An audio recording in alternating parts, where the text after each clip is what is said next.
Mimi ile parish nafanya kazi huwa nahubiri na naambia Wakristo mbinguni lazima muende. Mpende msi. Siwezi kuwa nimejinyima kila kitu including bibi alafu muende jehanamu. Siku chache baada ya mtu mmoja ambaye anatoka eneo la Gusiland katika kaunti ya Kisii kujifanya padri na vilevile kuenda eneo la Northeastern na kumdanganya askofu kwamba yeye ni padri ambaye ametumwa kutoka Tanzania katika likizo na akapewa nafasi ya kuendesha misa katika parokia mbalimbali na vilevile centers mbalimbali za kanisa Katoliki. Sasa padri mmoja pia amejitokeza kutoka eneo la Rift Valley na amesema kwamba alijinyima mke, akawa mjane, amejinyima ya dunia, na amesema kwamba lazima atahakikisha kwamba wale ambao anahubiria, wale ambao anafanyia kazi lazima waingie mbinguni. Kumbuka kwamba yule padri ama yule mtu ambaye alikuwa amejifanya padri alishikwa na anangoja kusomewa mashtaka siku ya Jumatatu. Lakini huyu padri kutoka eneo la North Rift amejitokeza na amesema kwamba kuna mengi ambayo anayamezea mate, lakini kwa sababu ana jukumu inakuwa vigumu sana kuyapata. Kwa mfano, amesema huwa anakuwa na hamu ya mke, lakini kwa sababu hana mke, hana la kufanya. Anakuwa na hamu ya kuwa na watoto, lakini kwa sababu alikula kiapo inamkalia ngumu. Ndiposa amesema na kuhapa kwamba kile ambacho anakifanya kama kuhubiri, lazima atahakikisha watu wote wameingia katika mlango wa mbinguni. Tumsikilize huyu padri machachari. Tumsifu Yesu Kristo. Siwezi kuwa nimeng'ang'ana kuwa mjane alafu mnaenda jehanamu. Poa jenge na ngolote. Wajibikaji. Nimesema kwamba number plate yako ni Kristo. Na sasa lazima uwajibike kulingana na hiyo number plate. Unajua mama anaitwa chawi kwa sababu ni yeye na chawi ni kile kiko ndani yake. Baba anaitwa Levi sababu ni yeye na Levi ni kile kiko ndani yake. Mtoto anaitwa gaidi kwa sababu ni yeye, gaidi ni kile kiko ndani yake. Wewe unaitwa Kristo sababu ni wewe na Kristo ni kile kiko ndani yako. Tumsifu Yesu Kristo. Basi swali ni umewajibika kulingana na tabia za Kikristo? Ateptangungone. Wewe kama baba wajibu wako ni upi? Wewe kama mama wajibu wako ni upi? Mimi kama padri wajibu wangu ni upi? Wewe kama sister wajibu wako ni gani? Pasipo uwajibikaji hapana upendo.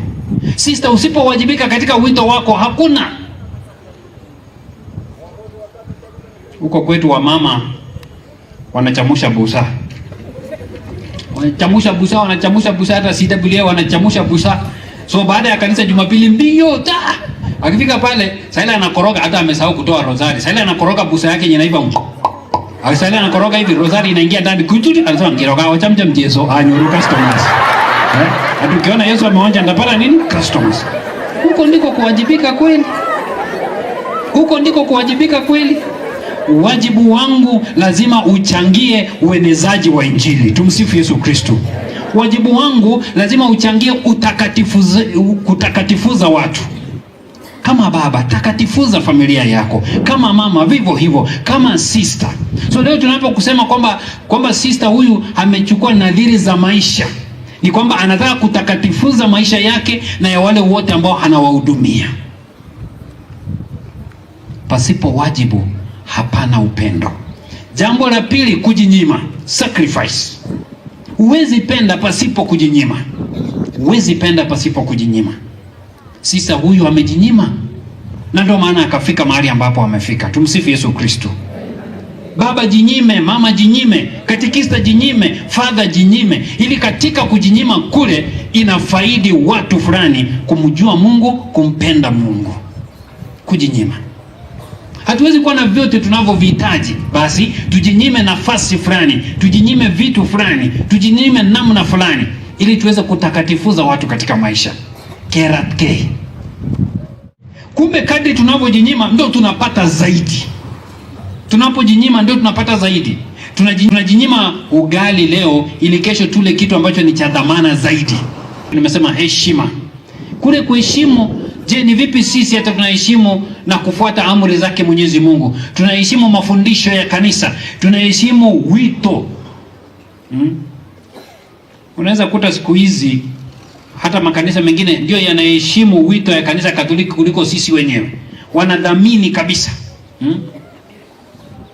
Juzi mimi nimekuwa nchi fulani, na nilipoingia pale walionipokea walikuwa ndio Wakatoliki wengine, lakini wale ambao si Wakatoliki jinsi walivyokuwa wananisalimia, nikajiuliza Jonas na mwili kidogo hii kula pokaribishwa.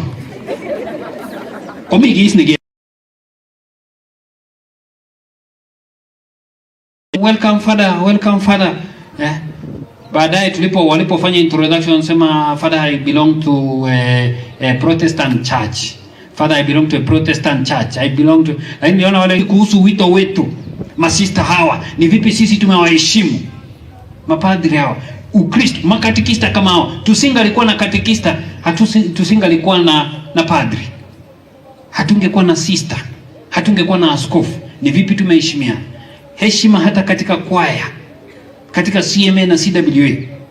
Kama tunapenda kanisa letu, lazima tuheshimu. Kama tunapenda neno la Mungu, lazima tuheshimu.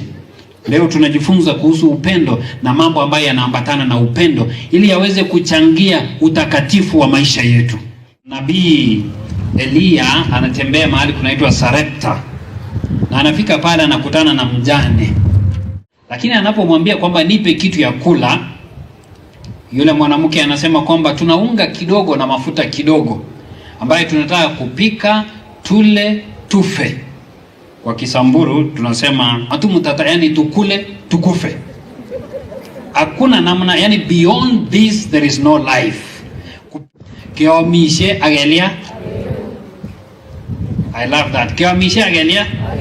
Agebegu magiomishe ageme. Keomishe agebegu. Yani tunakula tunaisha. Katika kuisha kwetu Mwenyezi Mungu anaipa faida nyingine. Katika kwetu Mwenyezi Mungu anaipa nguvu na uhai mwingine. Tengenezea Eliya ilibaki wakala wakanywa, ilibaki wakala wakanywa wakashiba, kwamba sasa the only hope that I have is gone. Kwamba sasa the only hope that I have is gone. Tumsifu Yesu Kristo. Tumsifu Yesu Kristo. Lakini saa hii mama yangu anapianga tu kifua, anasema mama tabotriot wetu kwake Mwenyezi Mungu. Tumsifu Yesu Kristo. So that we show kwake Mwenyezi Mungu. Tumsifu Yesu Kristo. So that we show our dependence on God. Our dependence on God. Na wakati tunapoashiria utegemezi wetu kwa Mwenyezi Mungu, basi anaipa maisha yetu namna nyingine, anaipa maana nyingine, anaipa mwelekeo mwingine, na anaipa faida nyingine tena. So Eliya pale anapata nafasi ya kuchipua baraka yake Mwenyezi Mungu kwa sababu ya ukarimu wa mama yule. Tujiulize, ni vipi sisi tumejifungia baraka kwa sababu tumekosa kuwa wakarimu? Ni vipi sisi tumejizuia kuona neema za Mungu kwa sababu tumekosa kuwa wakarimu? Lakini ukarimu hauwezi kuwepo pasipo upendo. There should be pure love for us to have generosity. Kuna story huwa natoa kwa sababu ilifanyika nikiwepo hapo juzi tu hapa Eldoret. Kuna Muislamu mmoja katika street inaitwa Isili. Wengi mnajua Isili, hiyo street ya Eldoret. Huyo Muislamu akatengeneza party na akapika chakula kingi kwa sababu ya street children. Wale watoto wa machokoranya huko town. Akamwambia kujeni mle msherekee. Wakala biriani ile imewekwa hivyo, wakala kabisa, wakala bajia, wakakula kabisa, wakakunywa soda na juice na maji, wakashiba kabisa. Mmoja aliposhiba akasema hata sijaitumia toothpick, akachukua toothpick pale. Wakati alikuwa anatoa nyama hivi akasema wenyewe nimeshiba leo. Huyu Muislamu ni Mkristo.